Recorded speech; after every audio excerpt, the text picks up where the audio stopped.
Hello and अस्सलाम वालेकुम to everyone, welcome back to paradise academy. Dear guys, जैसे कि आपको पता है हमने शुरुआत कर ली है। किस चीज़ की शुरुआत कर ली है? फाइनेंस अकाउंट्स असिस्टेंट एग्जाम के लिए मैथमेटिक्स और स्टैटिस्टिक्स में आपको पढ़ाने जा रहा हूँ।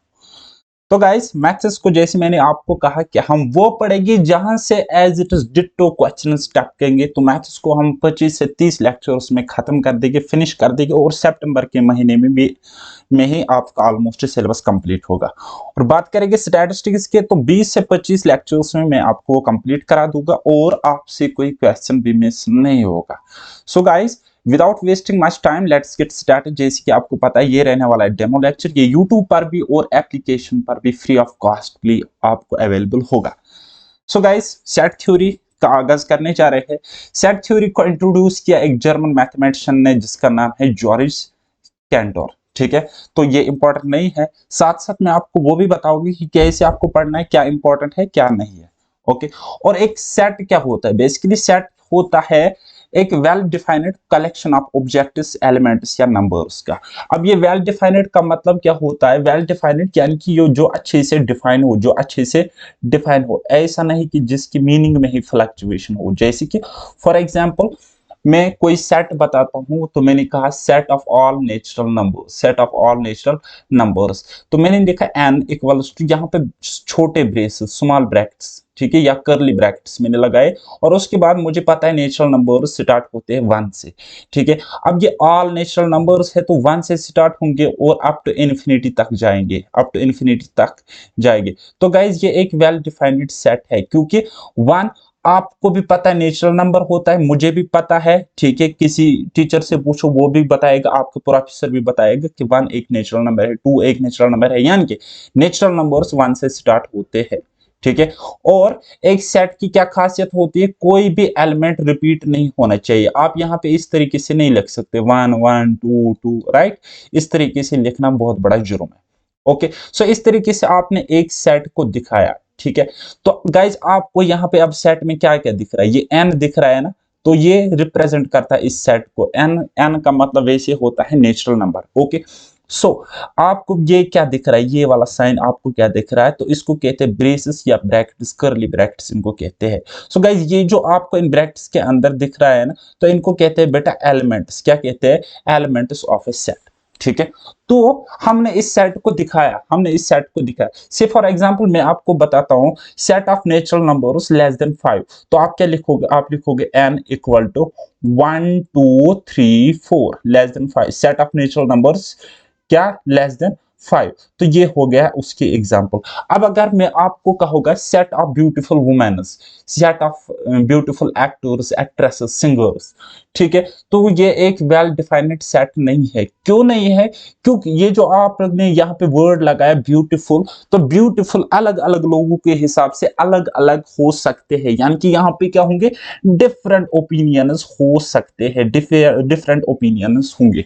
ठीक है, हो सकता है अगर किसी एक्ट्रेस की बात करेगी, हो सकता है किसी की पसंद गोरी चिट्टी एक्ट्रेस हो, किसी की वो उसको ब्यूटीफुल लगती हो, किसी को ब्लैक, ठीक है, लाइक ब्लैक ब्यूटी, वो उसको ब्यूटीफुल लगती हो। तो यहाँ पे डिफरेंट डिफरेंट ओपिनियंस है, ओपिनियंस में डिफरेंस है ना, तो ये एक वेल डिफाइंड सेट नहीं है।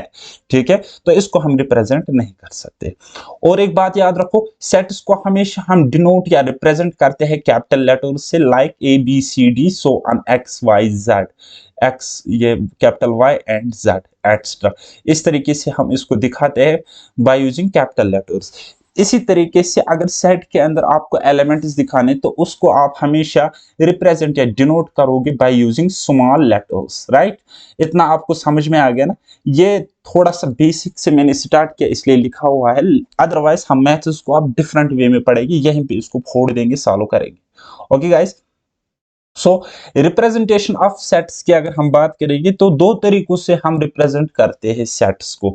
ठीक है, एक सेट को हम कहते हैं या रिप्रेजेंट करते हैं, एक तरीका, एक मेथड होता है उसको हम कहते हैं रूस्टर फॉर्म, और दूसरा एक तरीका होता है उसको हम कहते हैं बेटा set builder form, set builder form. से फॉर एग्जांपल मैंने यहाँ पे लिखा set of natural numbers less then 10, तो मैंने उसको इस तरीके से लिखा, सीधा सीधा मैंने लिखा ना, लिस्ट फॉर्म में लिखा ना मैंने, तो इसको हम कहते हैं रोस्टर फॉर्म। ओके, सो या मैंने कहा set set representing vowels, vowel letters, तो मैंने क्या लिखा, ए ई आई ओ यू। ये ए ई आई ओ यू क्या है, एलिमेंट्स है, और ये क्या है, सेट ऑफ दोज एलिमेंट्स यानी कि दोज वॉवल्स। ठीक है, जो हम क्या कहाँ पे यूज करते हैं, लेटर्स में यूज करते हैं। टोटल लेटर्स कितने, 26, आउट ऑफ 26 वॉवल्स कितने, 5। ओके, सो अब कंडीशन आप याद रखो कि ब्रेस के अंदर आपको एलिमेंट्स दिखेंगे और कोई भी एलिमेंट रिपीट नहीं होना चाहिए। ठीक है, अगर अगर आपको मैं कहूँगी क्या ये सेट है 1 1 2 3 3, तो क्या मैंने ये सही सेट लिखा, नो नॉट एट ऑल। इसको तो इस तरीके से लिखना था 1 2 3, एक एलिमेंट को एक ही बार लिखना था। ठीक है गाइस, तो यानी कि कोई भी एलिमेंट रिपीट नहीं होना चाहिए। ओके, इतना क्लियर हुआ ना। देन उसके बाद हम roster form, sorry set builder form में जब हम किसी सेट को दिखाते हैं तो उसका मतलब क्या होता है। सेट बिल्डर फॉर्म बेसिकली क्या करता है, डिस्क्राइब करता है प्रॉपर्टी, किसकी property, roster form of set. ठीक है, जैसे कि मैंने आपको यहाँ पे कोई रोस्टर फॉर्म में किसी सेट को लिखा ऐसे, is set A equal to x such that x is even number less than 10, x कोई even number है less than 10। अब आपको पता है even numbers क्या होते हैं, 2 4 6 8 10 12, यानी कि वो नंबर जो 2 से डिविजिबल होंगे। ठीक है, एंड सो ऑन। बट ये क्या कहता है, लेस देन 10, लेस देन 10 मतलब इतने इतने। ठीक है, यानी कि ये इस सेट की बात करता है। तो गाइज ये जो आपको सेट इस तरीके से आपने बताया ना, तो इसको हम कहेंगे सेट बिल्डर फॉर्म। जब आपने इस तरीके से आप इस सेट को लिखा, यानी कि set A equal to this, ठीक है, तो आपने ये लिखा, इस तरीके से लिखा, तो इसको हम कहेंगे बेटा roster form. I don't think कि आपको ये समझाने की ज्यादा जरूरत नहीं है। मैन जो आपको थोड़ा सा इंट्रोडक्शन देना चाहता हूं वो मैंने आपको दे दी। ओके गाइज, चलो जी, एक और एग्जांपल मैंने यहाँ पे सेट करी है। कोई सेट है, सेट, ठीक है, तो उसमें x, ये जो दो डॉट्स दिख रहे हैं इसका मतलब होता है such that x is a positive integer and x square is less than 40। ठीक है, x एक कोई पॉजिटिव इंटीजर है। इंटीजर क्या होते हैं गाइस, अगर हम इंटीजर्स की बात करेंगे तो 1 2 3 4 5 6 7 8 एंड सो ऑन, इस तरीके से ये इंटीजर्स होते हैं, पॉजिटिव इंटीजर्स। इंटीजर्स वैसे नेगेटिव भी होते हैं, लाइक -1 -2 -3। ठीक है, लेकिन यहाँ पे बात हो रही है पॉजिटिव इंटीजर्स की। और ये यहाँ पे आपको एग्जांपल गिवन है सेट बिल्डर फॉर्म में, तो हमें इसको रोस्टर फॉर्म में अगर लिखना है तो हम क्या करेंगे, ये क्या कह रहा है, ये यहाँ पे कंडीशन हमें दे रहा है x square is less than 40। ठीक है, यानी कि वो एलिमेंट्स हमारे सेट ए में वो एलिमेंट्स आएंगे जिनका स्क्वायर करके हमें क्या मिले, जिनका स्क्वायर 40 से कम मिले। अब हमें पता है 1 स्क्वायर 1 ही होता है तो आएगा, 2 स्क्वायर 2 4 होता है तो आएगा। ठीक है, अब 3 का स्क्वायर 9 होता है तो आएगा, 4 का स्क्वायर 16 होता है तो आ जाएगा, 5 का स्क्वायर 25 होता है तो आ जाएगा। अब 6 का स्क्वायर क्या होता है, 36 होता है तो ये भी इसमें आ जाएगा। और 7 का स्क्वायर तो 49 होता है तो बेटा 49 नहीं आएगा। क्यों, क्योंकि because 49 is greater than 40 and the condition was x square must be less than 40, यानी कि एक्स स्क्वायर लेस देन 40 होना चाहिए था। तो इस तरीके से हमें ये था गिवन, किसमें, हमें ये था गिवन बेटा सेट बिल्डर फॉर्म में, और हमने इसको इस तरीके से लिखा, तो किस फॉर्म में लिखा, रोस्टर फॉर्म में लिखा। ओके बेटा, समझ में आया ना, मगज में आया, कोई शक। चलो जी, नेक्स्ट हम देखते हैं। कुछ इंपॉर्टेंट नोटेशंस आप याद रखोगे, जैसे कि अगर आपको कहीं पर n दिख रहा है तो उसका मतलब नेचुरल नंबर, z तो उसका मतलब होता है सेट ऑफ इंटीजर्स, z के ऊपर positive that means positive integers, z के ऊपर negative sign means negative integers. अब q का मतलब rational numbers and q complement यानी कि q नॉट, इसका मतलब इरेशनल का उल्टा दैट इज इरेशनल नंबर्स। इसी तरीके से ये होता है 5 एम्प्टी या नल वाइड सेट। ठीक है गाइज, ये साइन इसको हम कहते हैं फाई। ओके, सो आर का मतलब होता है रियल नंबर्स। ये आर नहीं, एक्चुअल में ये लकीर थोड़ी सी इस तरह मोटी होती है।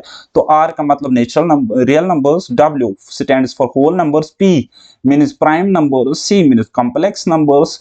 ये जो आपको ई के बीच में ऐसे दिख रहा है, ऐसा वाला साइन दिख रहा है, तो इसका मतलब हो गया बिलोंग टू, यानी कि किस से बिलोंग करता है। सो और इसका मतलब ये कुछ इस तरीके से है, ये कुछ इस तरीके से, इसका मतलब हो गया does not belong to. Then उसके बाद ये इंपॉर्टेंट टर्म्स है, इनको याद रखोगे। इसका मतलब होता है सबसेट, इसका मतलब होता है सुपरसेट, ये हो गया और, ये हो गया एंड ये हो गया यूनियन, यू एंड इस तरीके से यूनियन का उल्टा होता है इंटरसेक्शन। ओके गाइस, अब हम कुछ टाइप्स देखेंगे, सेट्स के कुछ टाइप्स हम देखेंगे। तो सबसे पहले आपका सामने आ रहा है empty set, null set, void set, ठीक है, या फाई सेट। तो गाइस इसका मतलब होता है, देखो एम्प्टी मतलब क्या हो गया, खाली। नल एंड वाइड क्या हो गया, मतलब बिल्कुल कुछ भी नहीं, ठीक है, नकारा। एंड फाई सेट का भी मतलब वही होता है, नल सेट होता है, एम्प्टी सेट होता है। यानी कि कोई ऐसा सेट जिसमें जिसमें कोई भी एलिमेंट ना हो, यानी कि हम कहेंगे नॉट कंटेन। गाइस एक रिक्वेस्ट है आपसे, आप नोट्स अपने एंड पे भी थोड़े थोड़े बनाओ। Not contain any element, not contain any element, इसमें कोई भी एलिमेंट नहीं है, इसमें कोई भी एलिमेंट नहीं है। तो बेटा इसमें कोई भी एलिमेंट नहीं है, तो इसको हम डिनोट अगर करेंगे तो कैसे डिनोट करेंगे, कैसे डिनोट करते हैं इसको, हम डिनोट करते हैं डिनोटेड बाय, कैसे, देखो गाइस इस तरीके से दो ब्रेस लगाएंगे और बीच में कुछ नहीं, या फिर इस तरीके से, ये साइन क्या होता है, फाई होता है।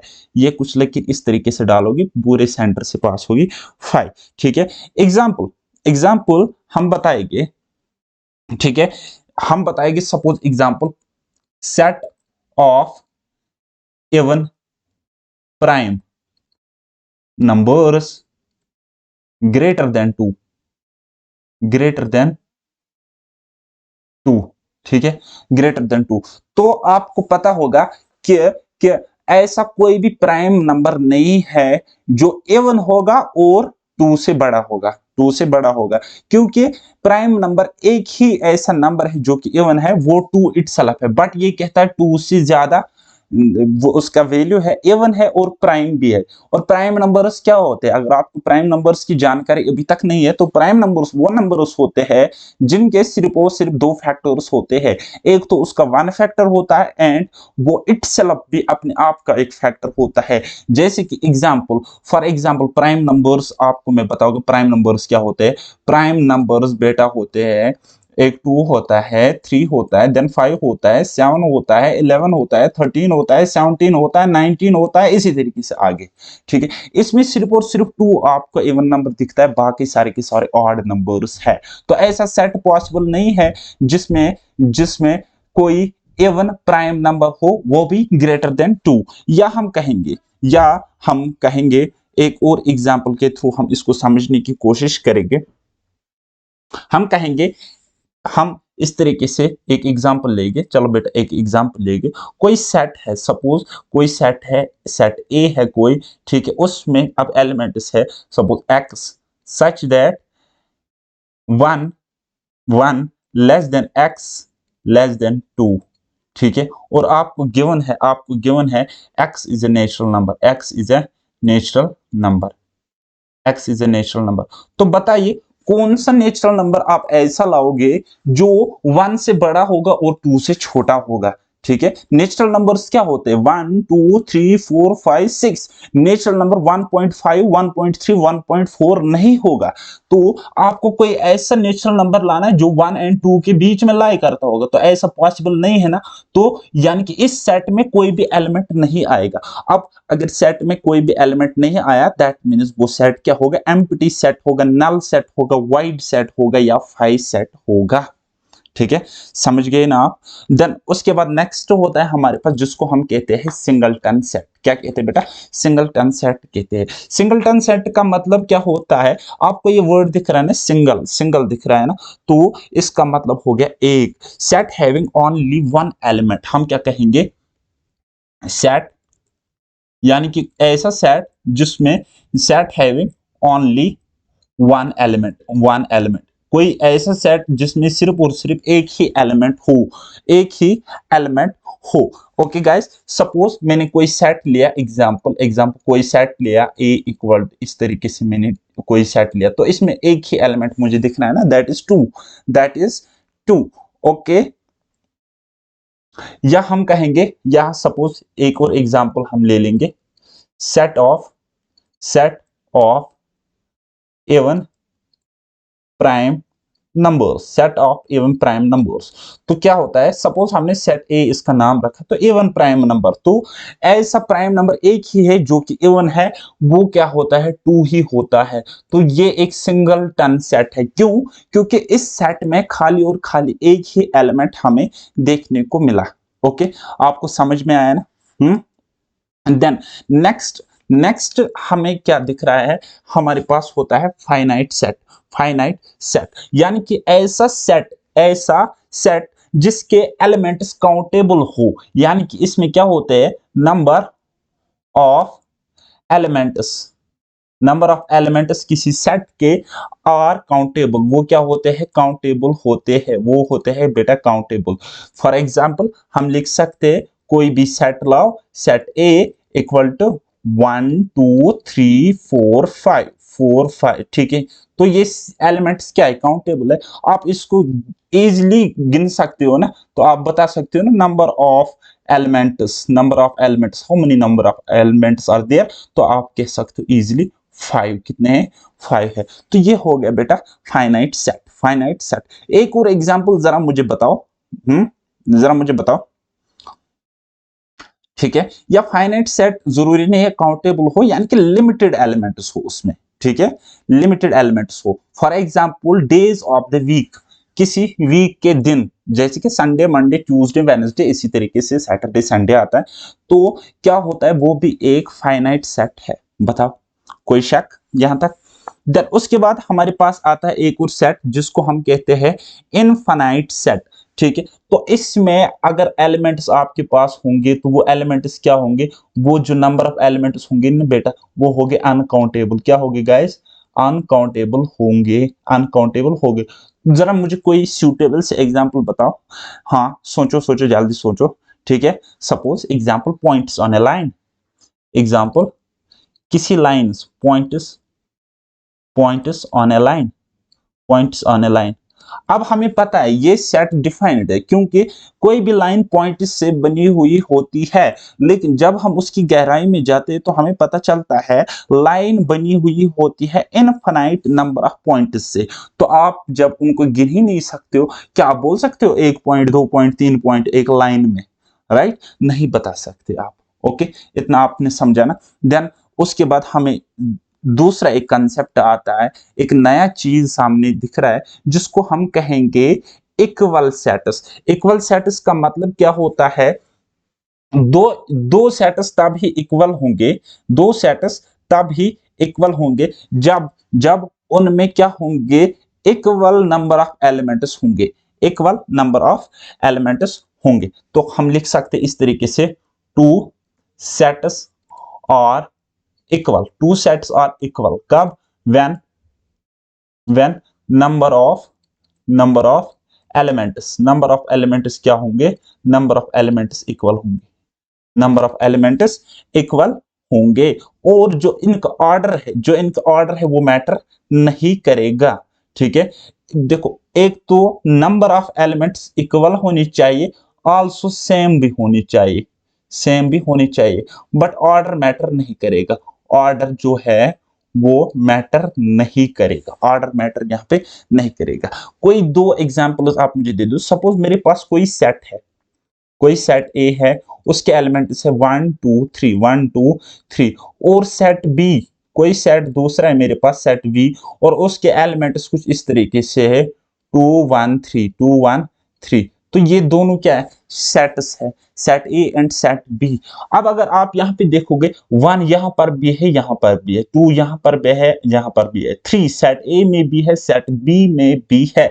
और अगर नंबर ऑफ एलिमेंट्स की बात करेंगे तो सेट ए में भी हमें 3 एलिमेंट्स है, सेट बी में भी हमें 3 एलिमेंट्स दिख रहे हैं। यानी कि नंबर ऑफ एलिमेंट्स तो इक्वल है और सेम भी है। लेकिन अगर हम ऑर्डर की बात करेंगे तो हमें यहाँ पे सेट ए में ऑर्डर दिख रहा है, पहले 1 फिर 2 फिर 3, लेकिन सेट बी में हमें ऑर्डर दिख रहा है क्या, 2 1 3। तो ऑर्डर इनका सेम नहीं है। हालांकि ऑर्डर इनका सेम नहीं है लेकिन number of elements equal and same है।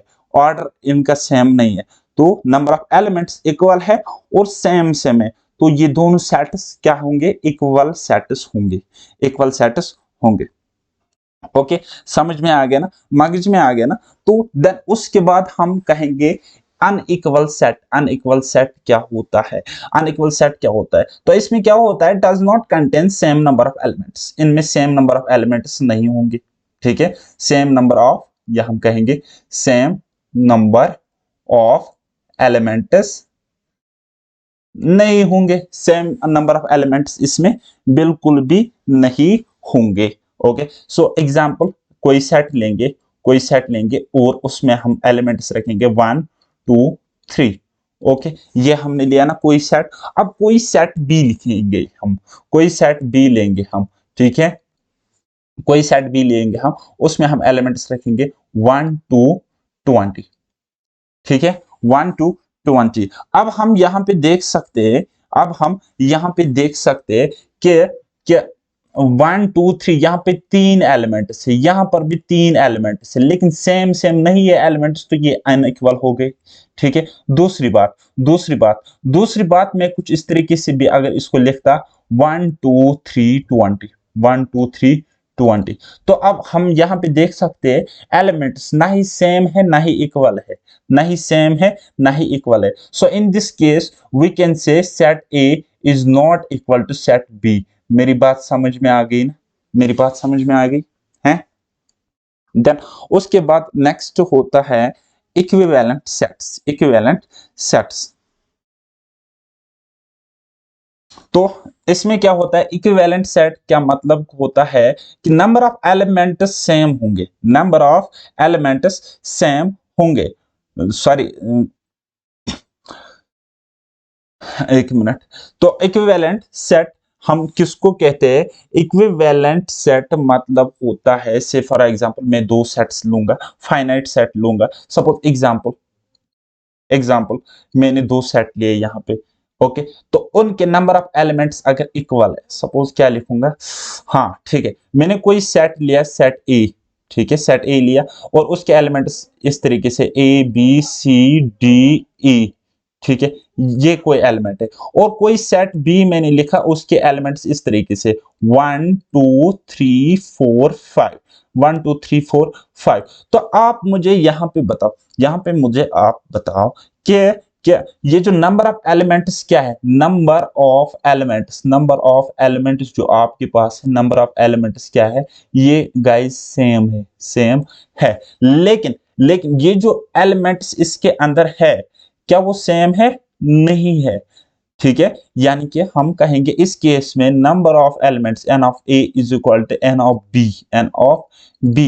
लेकिन इनके अंदर जो एलिमेंट्स आपको दिख रहे a b c d e और यहाँ पे एलिमेंट्स है 1 2 3 4 5, तो ये सेम नहीं है, तो इसको हम कहेंगे इक्विवेलेंट सेट। क्या कहेंगे बेटा, इक्विवेलेंट सेट कहेंगे, लेकिन इक्वल सेट नहीं कहेंगे।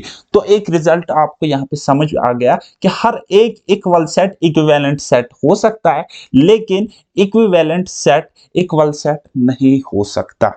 मेरी बात समझ आई? ओके, इतना आपने देखा ना। ओके, देन उसके बाद दूसरा हमारे पास होता है क्या, सबसेट। क्या होता है बेटा, सबसेट होता है, सबसेट होता है। तो अब आपको ये तकलीफ बिल्कुल भी नहीं होनी चाहिए अगर आपने थोड़ा सा भी पढ़ा है कि सबसेट क्या होता है।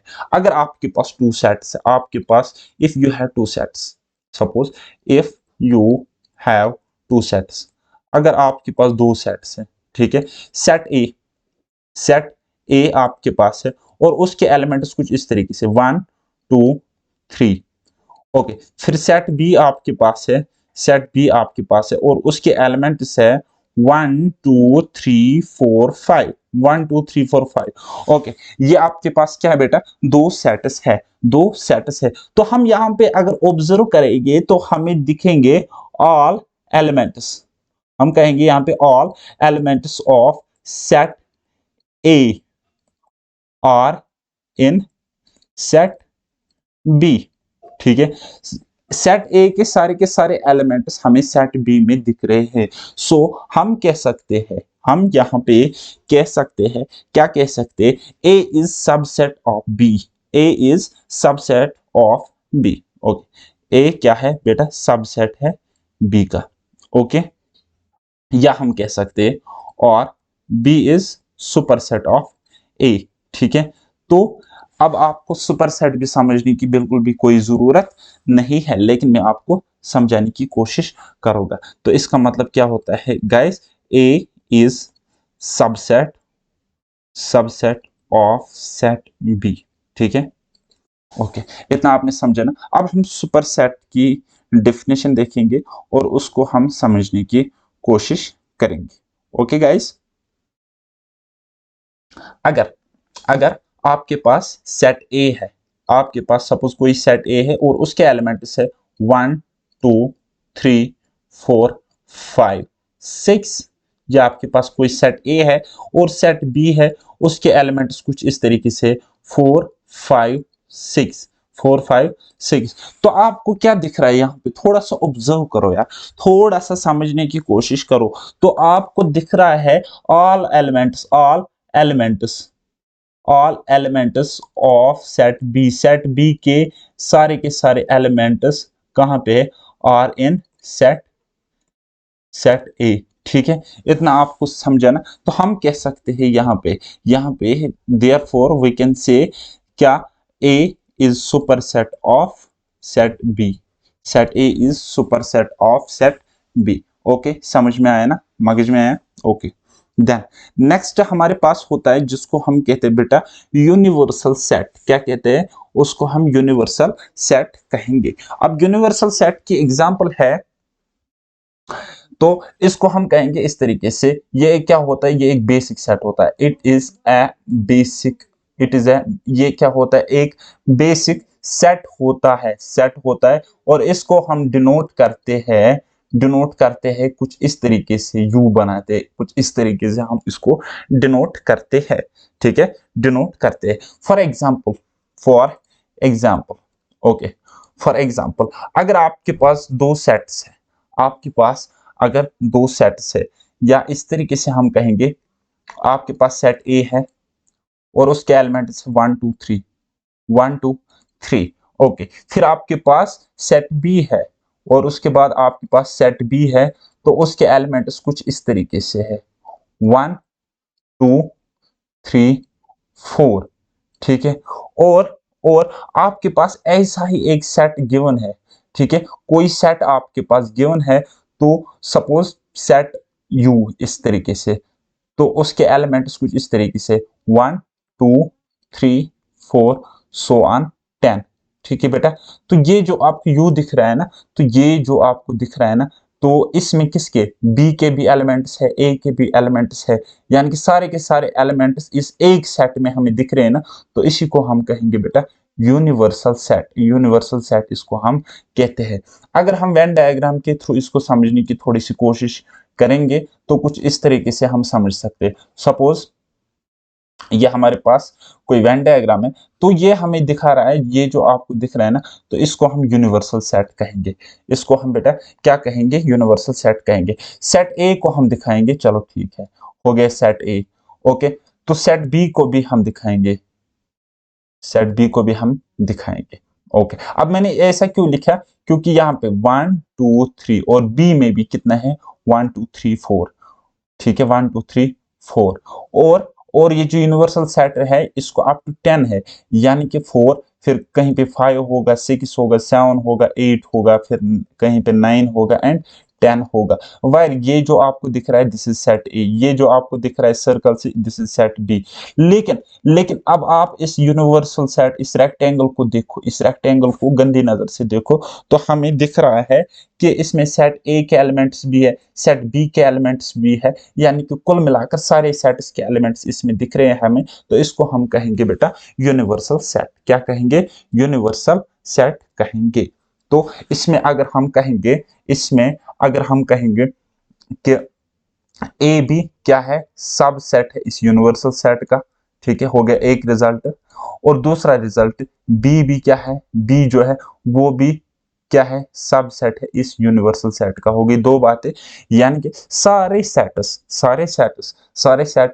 इस यूनिवर्सल सेट के सब सेट्स होते हैं, या हम कहेंगे इस तरीके से every set is the subset, every set is the subset of universal set। Okay, इतना आपने समझा ना? Okay fine. नाउ हम पढ़ेंगे यूनियन ऑफ सेट्स। क्या पढ़ेंगे बेटा? हम पढ़ेंगे यूनियन ऑफ सेट्स। बहुत ही सिंपल सा कंसेप्ट है, बस इसको हम लॉजिकली प्रैक्टिकली समझने की कोशिश करेंगे। ओके, सबसे पहले एक डिफिनेशन हम यहाँ पे इसको लिखने की कोशिश करेंगे कि the set which contains of all the elements of A and the elements of B join elements denoted by U. ठीक है, सिंपल वे में आपको समझा होगा। अगर आपके पास कोई दो सेट्स है, ठीक है, आपके पास कोई दो सेट है, हम करेंगे लेट आपके पास कोई सेट एक है, एक सेट आपके पास है, उसके एलिमेंट्स है 1 2 3। ठीक है, देन आपके पास एक और सेट है और उसके एलिमेंट्स कुछ इस तरीके से 1 2 3 4 5, 1 2 3 4 5। तो जो बेटा आपका यूनियन होगा ना, वो हो गए सेट ए के सारे एलिमेंट्स और सेट बी के सारे एलिमेंट्स मिलाकर। अगर कोई कॉमन एलिमेंट है उसको एक ही बार लिखना है, यानी कि हम कहेंगे ए यूनियन बी। इस तरीके से हम यूनियन सिंबल को बताते हैं। ठीक है, सो हम कहेंगे union of sets A and B क्या होगा? क्या होगा बेटा? देखो देखो, सेट ए के सारे एलिमेंट्स 1 2 3। देन देखो, अब सेट बी को जब गंदी नजर से देखते तो 1 भी आ गया, 2 भी आ गया, 3 भी आ गया, तो आना क्या रह गया बाकी? 4 एंड 5, 4 एंड 5। तो ये हो गया बेटा यूनियन ऑफ सेट्स, ये हो गया बेटा यूनियन ऑफ सेट्स। आपने समझा ना? Very good. अब हम इसको वेन डायग्राम के थ्रू अगर समझने की कोशिश करेंगे तो कुछ इस तरीके से समझो। ठीक है, इस तरीके से समझने की कोशिश करेंगे। सपोज ये हो गया आपका ए, ठीक है, और ये हो गया आपका set B, this is set A ये वाला, एंड सेट बी कौन सा है? ये वाला। और ये क्या है? ये क्या है? This is universal set, universal set. अब हम यहाँ पे देखेंगे, क्या देखेंगे कि ए में कौन से एलिमेंट्स है? 1 2 3। तो यहीं पे लिख सकते हैं हम 1 2 3, क्योंकि 1 2 3 बी में भी है ना, तो 1 2 3 अब बी में आ गई। यहाँ से देखो 1 2 3 यहाँ से आ गई। ओके, तो यहाँ पे आप इस तरीके से भी लिखो 1 2 3 8। ठीक है, तो 8 यहाँ पे आ जाएगा फिर। ठीक है, तो फिर यहाँ पे 8 इस तरीके से लिखो ताकि कंफ्यूजन आपका और ज्यादा क्लियर हो जाए। Okay, A union B, A union B आपको लिखना है ए के सारे एलिमेंट्स और बी के सारे एलिमेंट्स। ठीक है, बी के सारे एलिमेंट्स क्या है? 1 2 3 तो आ गए, और आना अब क्या रह गया बाकी? 4 एंड 5, वो भी हमने लिखे। ठीक है गाइस, तो अब आपको समझ आ रहा है यहाँ पे कि ए सेट ए में भी ये 1 2 3 आ रहा है, तो सेट बी में भी ये 1 2 3 आ रहा है, तो इसको हम कहते हैं बेटा A intersection B, A intersection B. ठीक है, इसको रट्टा मार के याद रखो, फिलहाल के लिए आगे मैं आपको एक्सप्लेन करूंगा। तो यहाँ पे एक रिजल्ट समझ आ रहा है हमें, यहाँ पे समझ आ रहा है। अगर मैं आपको कहूंगा, अगर मैं आपको कहूंगा n of A union B किसके इक्वल होता है, तो आप कहोगे सर एन ऑफ ए, यानी कि ये वाले ए के एलिमेंट्स जब आप देखोगे, जब आप ए के एलिमेंट्स देखोगे, तो आप कहां कहां से देखोगे? जरा गौर से देखो, आप यहां से देखोगे, इतने वाले एलिमेंट्स आप देखोगे, है ना? ओके, और जब आप प्लस करोगे, अब हम लिखेंगे यहाँ पे n of B, n of B यानी कि बी के एलिमेंट्स, तो कहां कहां से देखोगे? यहां से देखोगे, ऐसे। ठीक है, समझ में आ रहा है ना?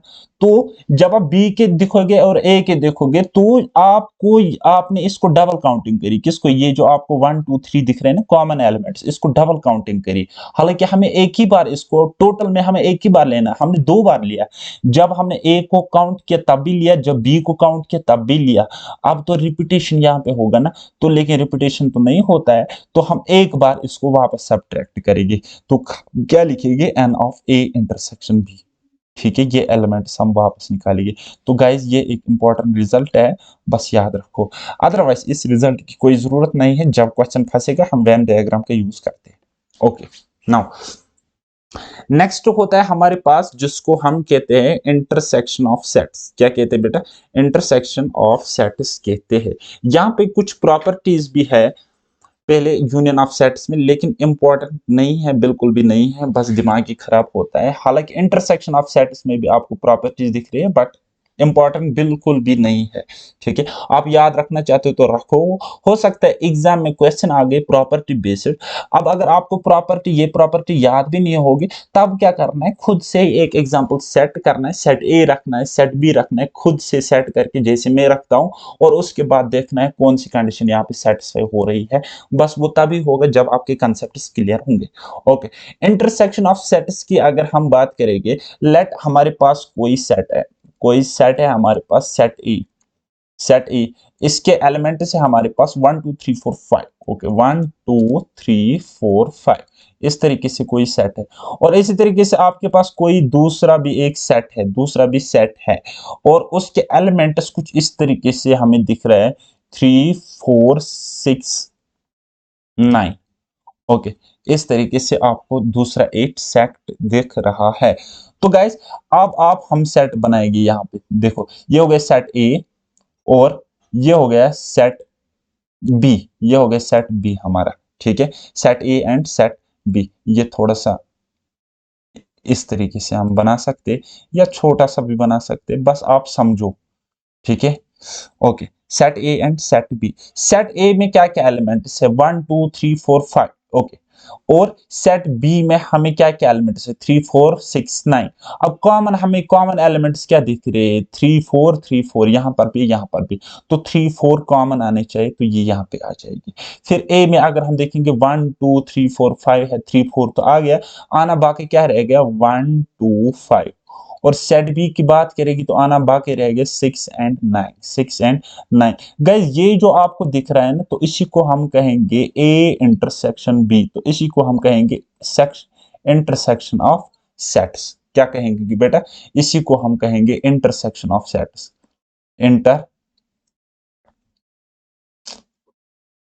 इंटरसेक्शन ऑफ सेट्स, ये होता है इंटरसेक्शन किसका, दो सेट्स का। वह दो सेट्स क्या है हमारे पास, set A and set B. ठीक है, और उसके बाद नेक्स्ट कंसेप्ट आता है हमारे पास डिसजॉइंट सेट्स। अब यहां पे लिखना आप इसमें कॉमन एलिमेंट्स, कॉमन एलिमेंट्स, क्योंकि कॉमन एलिमेंट्स होते हैं ना किसमें, इंटरसेक्शन में। तो डिसजॉइंट सेट में क्या होता है, no common element, no common element. ठीक है, यानी कि कोई ऐसे दो सेट्स आपको होंगे जिनमें कॉमन कुछ भी नहीं होगा।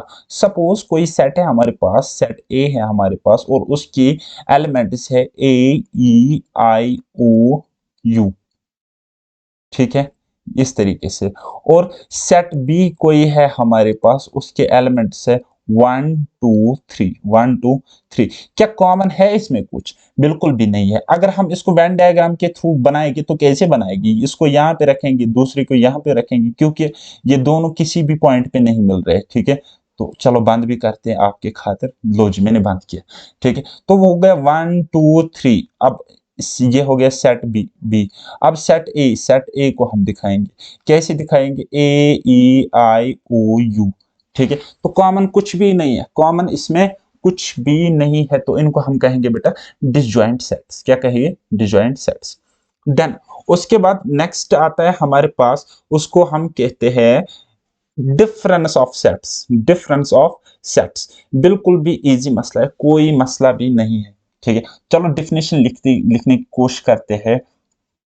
क्या होता है, डिफरेंस ऑफ टू सेट्स, दो सेट्स की जो डिफरेंस होती है टू सेट्स, सपोज हमारे पास सेट्स है A and B, A and B,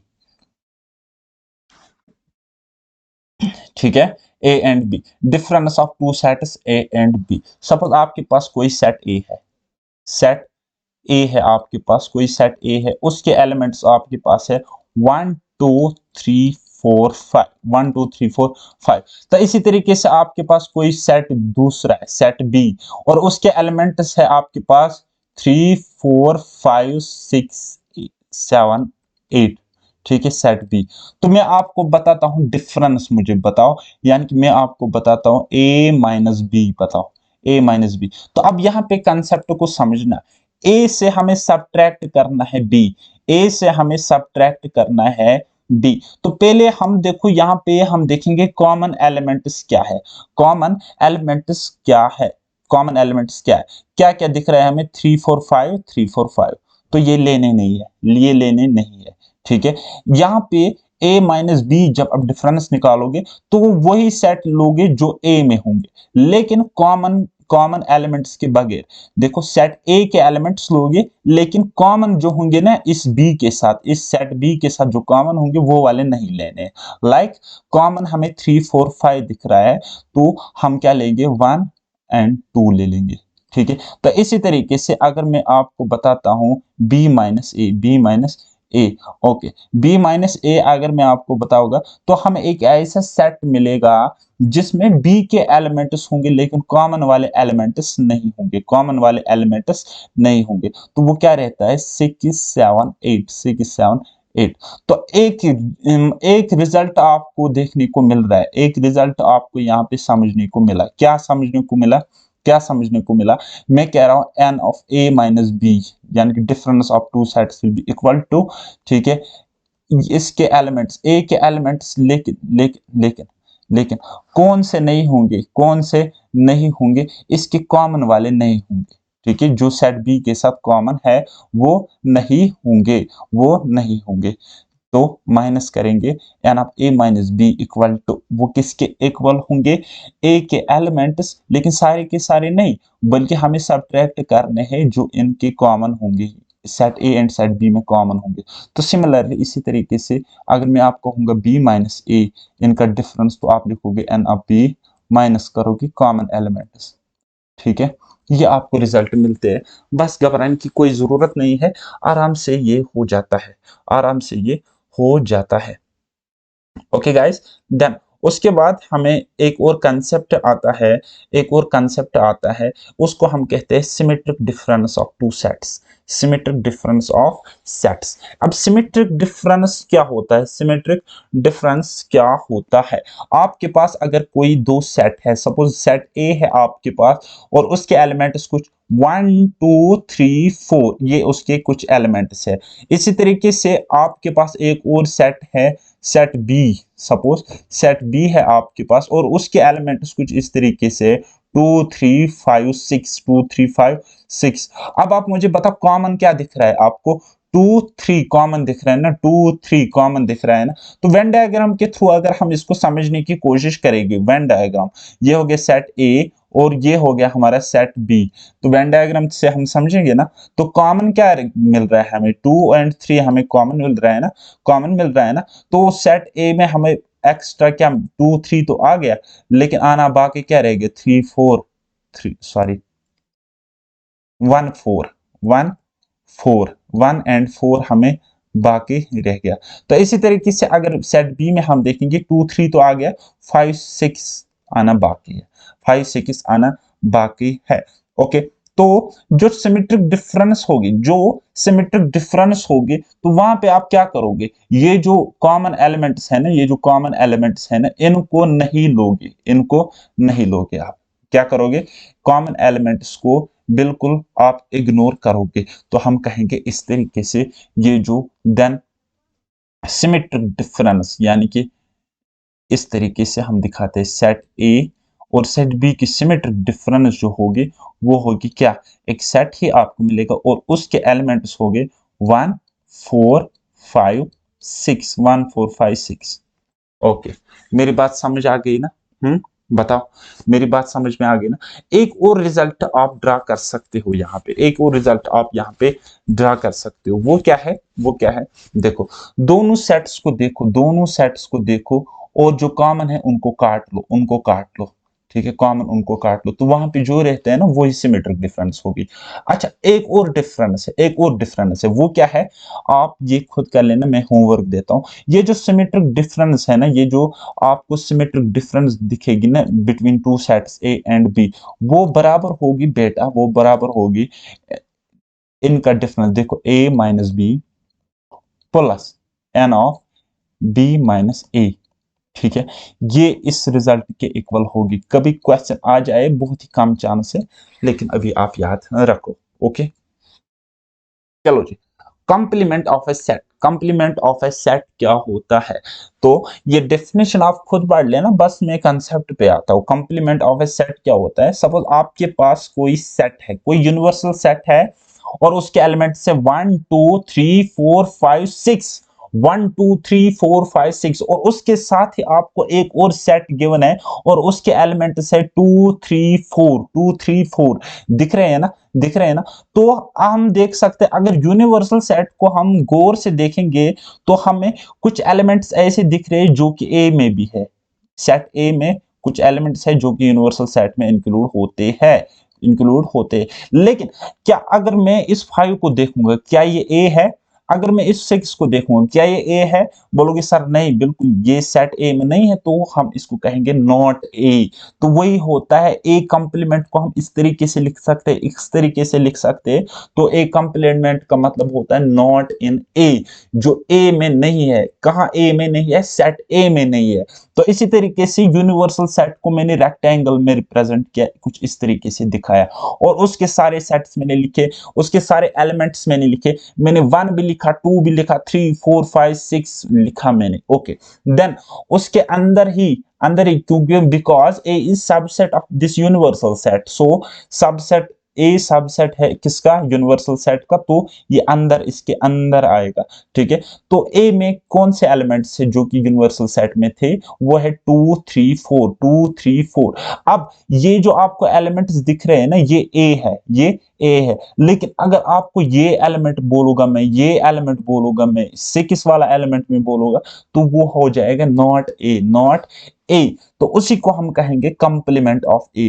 complement of A का मतलब अब क्या होता है कि ये जो यूनिवर्सल सेट से है ना, ये जो यूनिवर्सल सेट आपको है, वहां से ए के एलिमेंट निकालो। ए के एलिमेंट जब आप निकालोगे, तो वहां पे क्या रहता है? 4 5 6 रहता है ना, यानी कि universal set minus minus set ए के एलिमेंट्स, तो वही आपको देता है कॉम्प्लीमेंट ऑफ ए।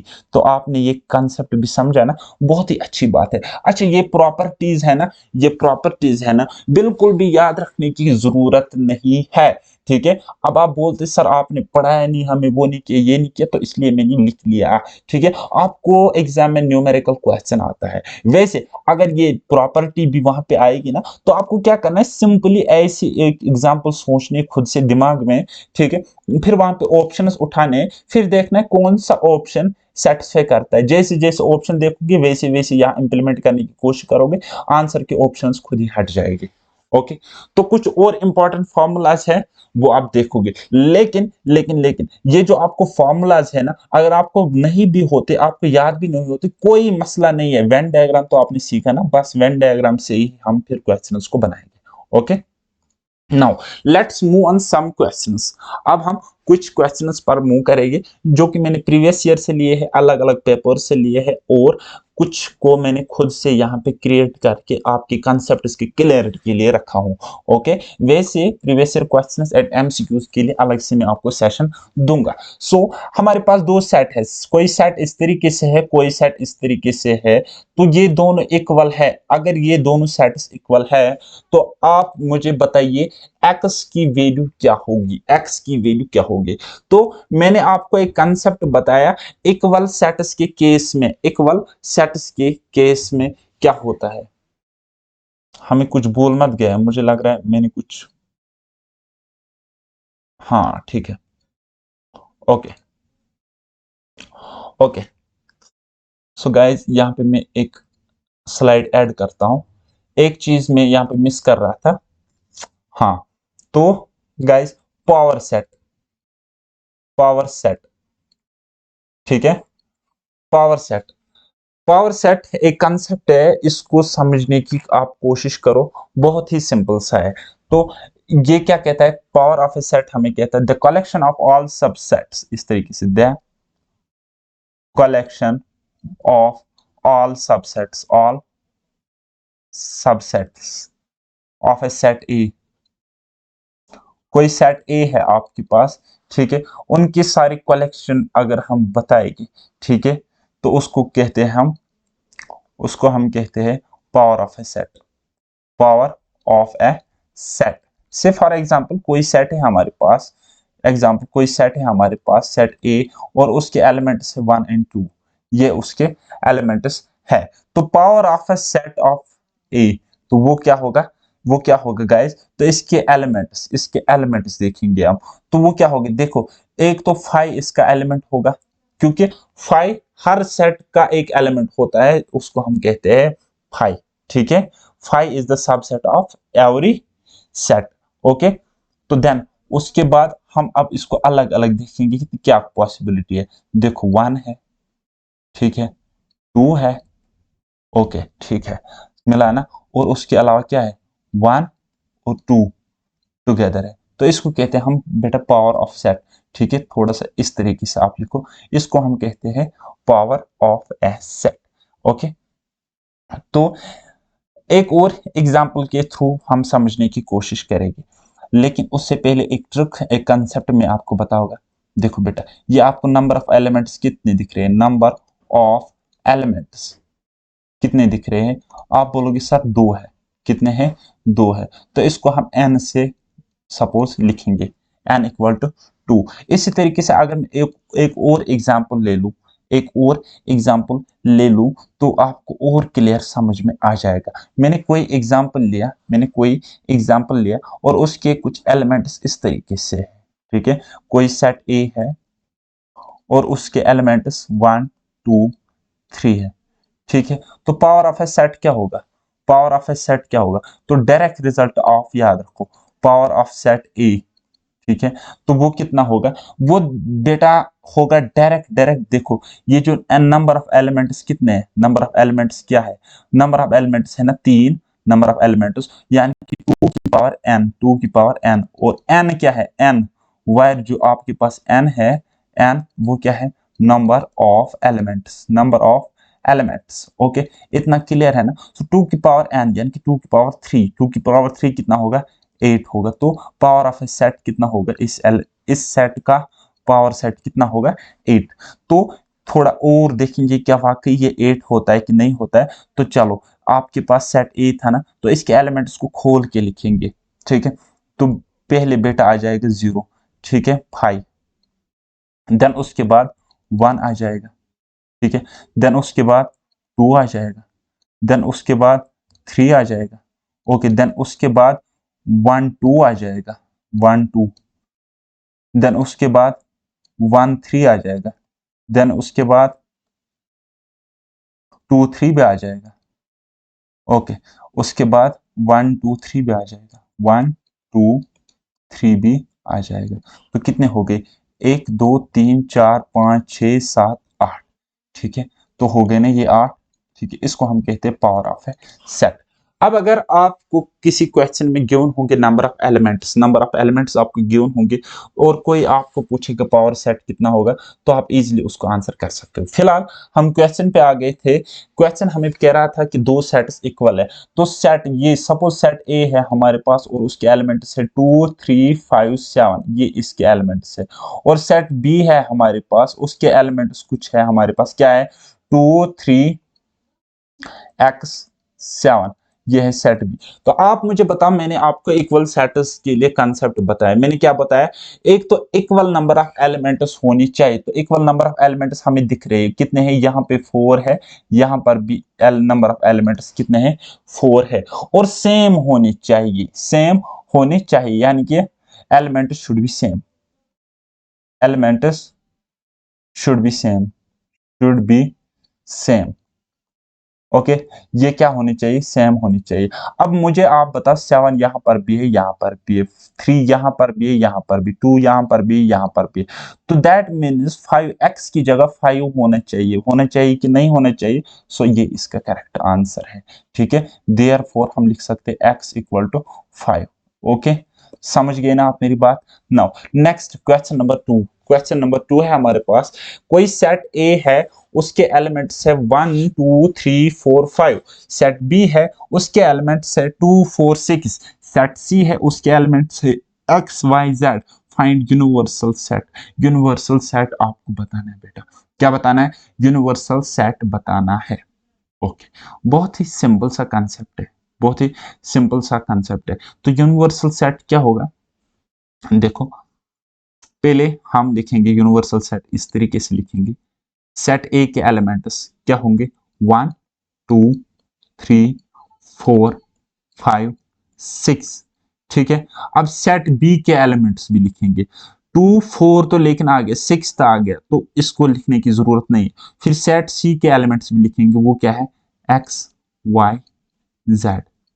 ठीक है, तो ये हो गया आपका बेटा यूनिवर्सल सेट। ठीक है, अगर हम इसको क्या दिखाएंगे, वेन डायग्राम के थ्रू दिखाएंगे, तो दिखाओ। बहुत ही सिंपल सा है, बहुत ही सिंपल सा है। ओके, मेरी बात समझ आ रही है ना। तो चलो, बहुत ही सिंपल सा है, कैसे है मैं आपको बताऊंगा। ओके, कोई सेट है, set A, suppose this is set A. Okay, और इसके एलिमेंट्स क्या है आपके पास, इसके एलिमेंट्स है 1 2 3 4 5 6। ये इसके एलिमेंट्स है। और फिर सेट बी में 2 4 6 है, 2 4 6 है। यार ये तो गड़बड़ हो गई, 2 का हम यहां पर भी लिख सकते हैं ना। तो सेट बी में क्या है, 2 4 6। ये हो गया सेट बी। तो हम कह सकते हैं set B is the proper subset of set A. Okay, now next x Y z, ये किस सेट में, सेट सी में क्या है, एक्स वाई जेड, इस तरीके से। ओके, तो ये यूनिवर्सल सेट हुआ, क्योंकि हम रिपीटेशन नहीं कर सकते, रिपीट नहीं कर सकते एलिमेंट्स को, तो उनको एक एक बार लिखना होता है। ओके, नाउ नेक्स्ट है, नेक्स्ट क्वेश्चन है, कोई सेट है, उसके एलिमेंट्स आपको गिवन है, क्या है, 25 26 27 28 29। फिर सेट बी है, उसके एलिमेंट्स है दिस दिस एंड दिस। ठीक है, A union B, A union B आपको बताना है। ठीक है, तो क्या करेंगे, सेट ए के सारे एलिमेंट्स लेंगे, यानी कि ए यूनियन बी किसके इक्वल होगा, किसके इक्वल होगा, एक तो हो गई फॉर्मूला।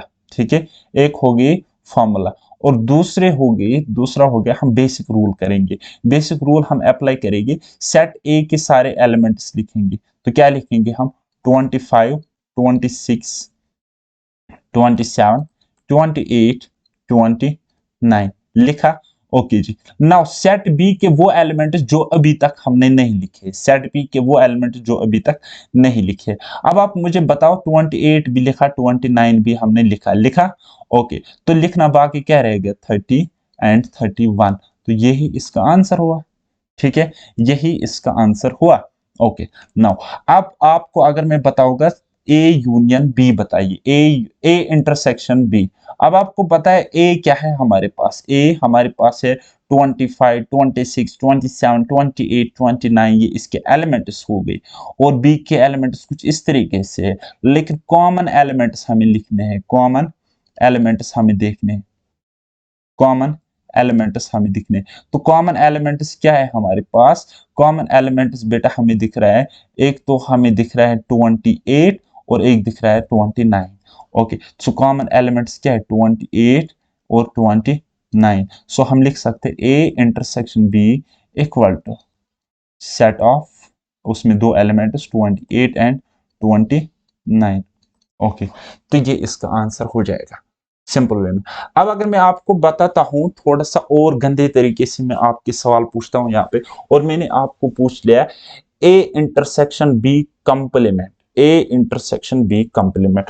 तो ए इंटरसेक्शन बी हमने निकाला ना, हमें पता है ए इंटरसेक्शन बी, ठीक है, वो कितना है हमारे पास, वो है सेट, और उसके अंदर एलिमेंट्स 28 एंड 29। ओके, और अब आप मुझे बताओ ए यूनियन बी कितना था हमारे पास, ए यूनियन बी यानी कि यूनिवर्सल सेट, ये ए यूनियन बी क्या, एक तो यूनिवर्सल सेट है और उसमें एलिमेंट्स क्या है हमारे पास, बोलेगे सर 25 है, 26 है, 27 है, देन 28 है, 29 है, फिर 30 भी है, 31 भी है।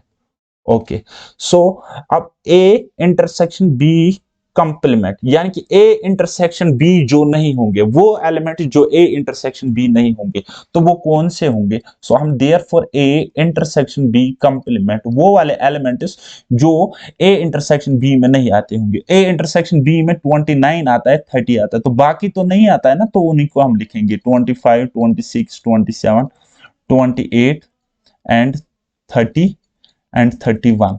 ओके, ये आपका आंसर हो गया। ओके, वेन डायग्राम के थ्रू आप इसको बना सकते हो। अगर मैं आपके पास कोई वेन डायग्राम बताता हूँ, ये सपोज मैंने एक वेन डायग्राम लिया, ठीक है, ये मैंने कोई वेन डायग्राम लिया। ओके, सो मैंने क्या कहा, मैंने एलिमेंट्स लिखे, यहाँ पे मैं क्या लिख रहा हूँ, एलिमेंट्स। तो मैंने लिखा 20, कैसे लिखना है, 25, 26, 27, 28, 29, 30, 31। Okay, so A intersection B, हमें ए दिख रहा है ना, देखो देखो बेटा, ए दिख रहा है, बी दिख रहा है, और ए इंटरसेक्शन बी में हमें ये दिख रहा है। अगर ऐसा भी डायरेक्ट समझ नहीं आता तो फिर हम सेट ही बनाएंगे। देखो, हम सेट ए में लिखेंगे, सेट ए, और ये हो गया सेट बी, क्योंकि इनमें कुछ एलिमेंट्स कॉमन है ना।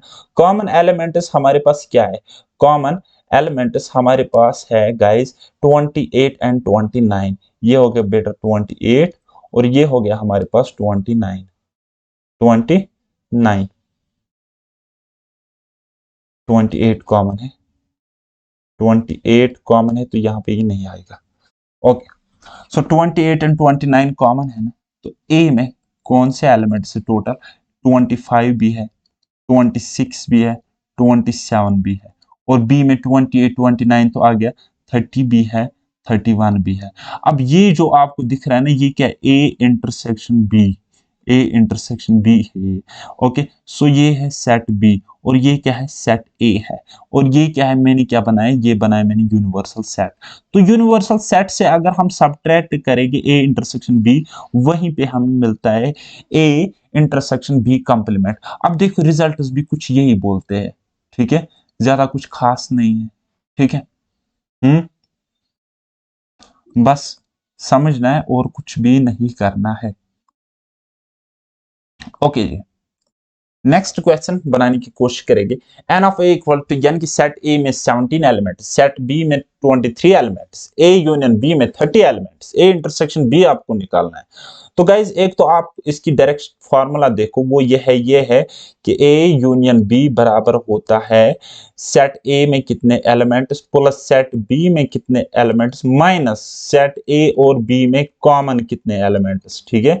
तो वो क्या करेंगे, ए यूनियन बी हमें निकालना है, ए यूनियन बी तो हमें फाइंड आउट करना है, तो बराबर होगा ए कितना है 17 प्लस बी कितना है 23 माइनस ए इंटरसेक्शन बी कितना है 30। ये क्या हुआ इसको, how it is possible, how it is possible, ठीक है। तो चलो जी, कोई मसला नहीं। 23 17 कितने हो गए 40, 40 माइनस 30 कितने हो गए 10। सो ए यूनियन बी क्या है हमारे पास, ए यूनियन बी हमारे पास 10 है, 10। Okay, and 10 will be the correct answer. Okay, now next next concept है, अगर हम देखेंगे यहाँ पे ए यूनियन बी, अच्छा ये यूनियन बी है, सॉरी सॉरी, इंटरसेक्शन की जगह नहीं आएगा। तो चलो जी, इस तरीके से ये करना है, यूनियन की जगह, नॉट इंटरसेक्शन, यूनियन की जगह 30 यहाँ पे पुट करेंगे, 30 equal to 17 plus 23 minus n of A intersection B, ये है ना कंसेप्ट। तो बस बस यहाँ पे क्या होगा कि ये 40 माइनस 30 कितना होता है 10। तो ये जो आपको एन ए इंटरसेक्शन बी यानी कि कॉमन एलिमेंट्स होंगे वो होंगे 10। तो बाकी सॉल्व करना तो आपको आता होगा, है ना। तो ये कुछ इस तरीके से है।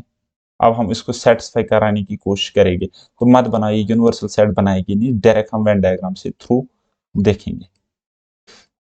ओके, ये आपके पास कोई वेन डायग्राम है, सपोज सेट ए में आपके पास है 17 एलिमेंट्स, ओके, सेट बी में आपके पास है 23 एलिमेंट्स, है ना। ओके, ए इंटरसेक्शन बी में है 30, ए यूनियन बी में 30, यानी कि टोटल है 30, टोटल कितने 30, लेकिन जब हम इसका और इसका टोटल करते हैं वो कितने मिलते हैं 40, सो आपको डिफरेंस कितना मिलता है 10, 10 डिफरेंस मिलता है ना, सो दैट मीन्स ये 10 यहाँ पे है, ये 10 यहाँ पे है, कॉमन है, ठीक है। ये 10 आपको क्या दिख रहा है, डिफरेंस दिख रहा है ना, ये शॉर्टकट मेथड में दिखा रहा हूँ 10।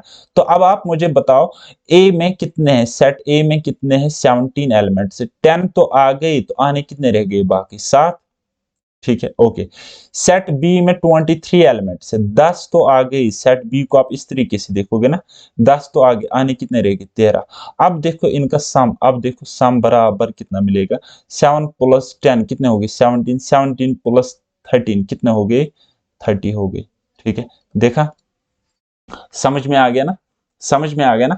तो टोटल ये 30 थे, और जब हम इनको ऐड करते थे तो वो 40 मिलते थे, क्यों मिलते थे 40, क्योंकि हम ये 10 जो कॉमन है इसको हम 2 बार काउंट कर रहे थे, 2 बार कैलकुलेट करते थे।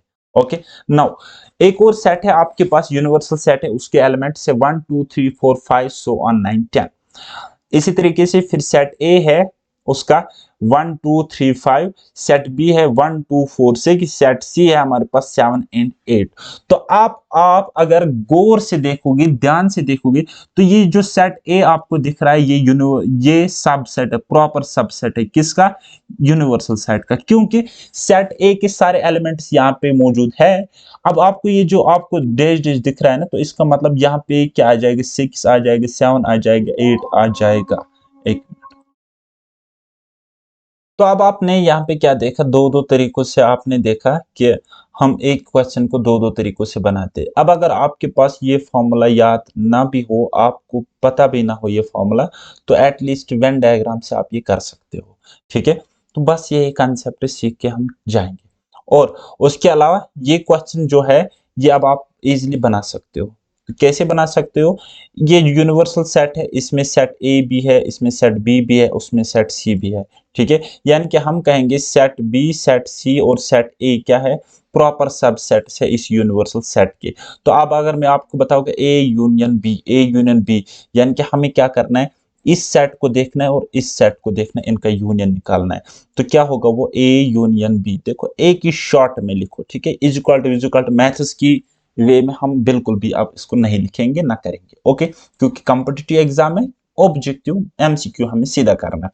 ओके, पहले ए के फटाफट एलिमेंट्स लिखो, क्या 1 2 3, ओके, 1 2 3 5, ओके। देन बी के एलिमेंट्स देखो, 1 2 तो आ गया, ठीक है, 4 नहीं आया गया, 6 नहीं आ गया, तो 4 6 लिखो।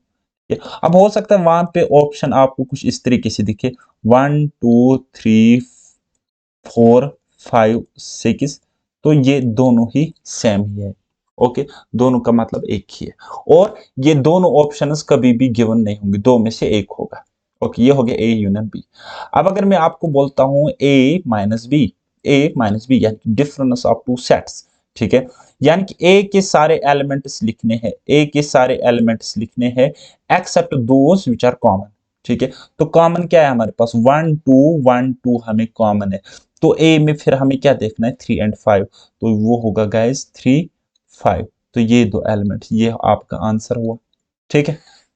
बताओ, कोई शक, कोई शक।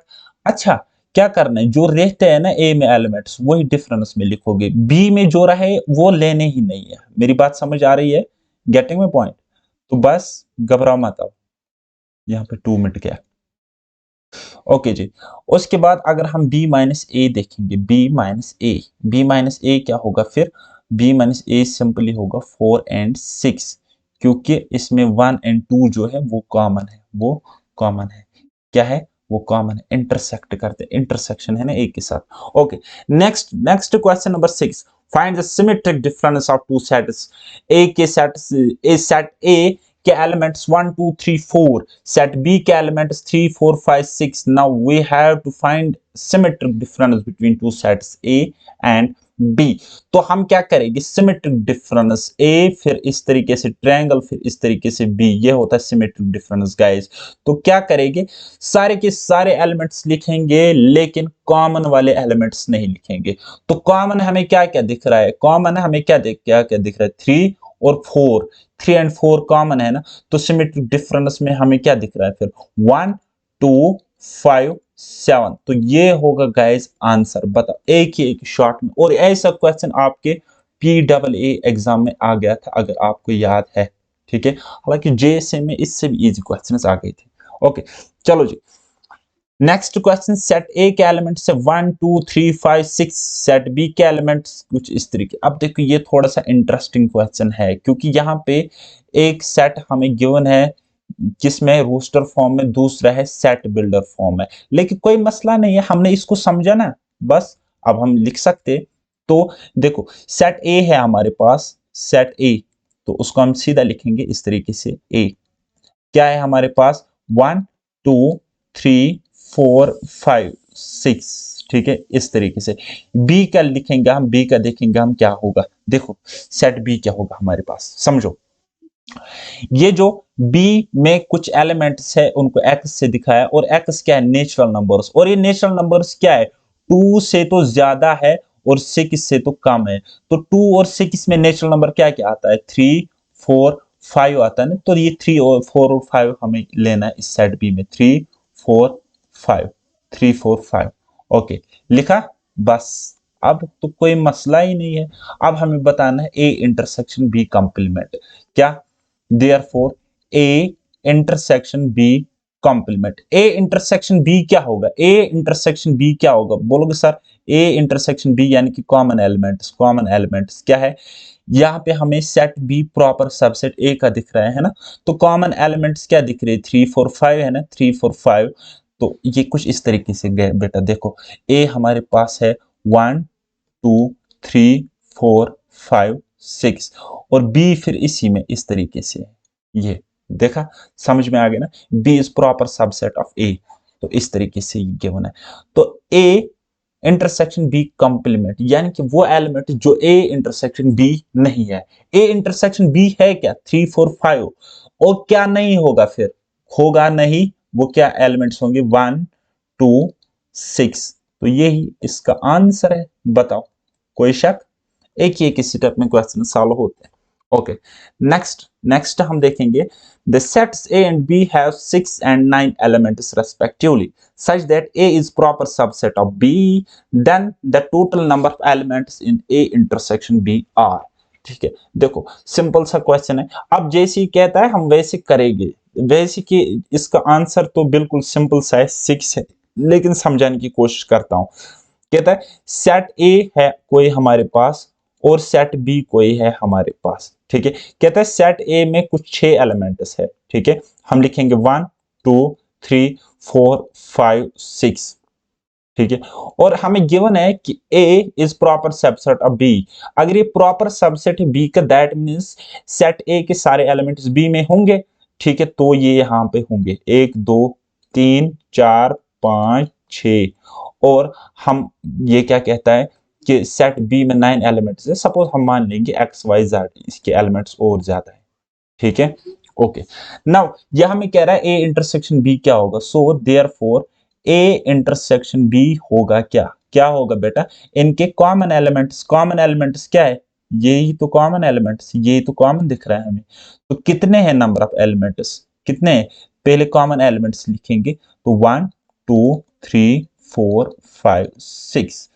तो नंबर ऑफ एलिमेंट्स कितने, नंबर ऑफ एलिमेंट्स कितने हैं, वो कितने, 6। तो 6 इसका आंसर होगा, बताओ।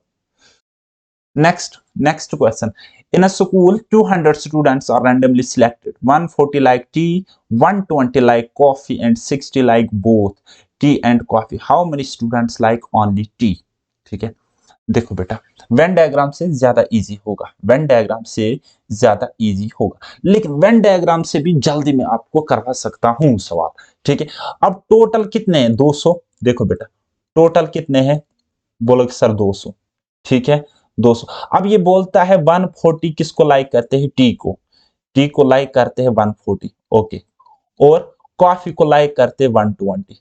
ठीक है, तो इसका टोटल कितना हुआ? अब इसका टोटल कितना हुआ? अब बोलोगे सर इसका टोटल तो हो रहा है कितना, 260।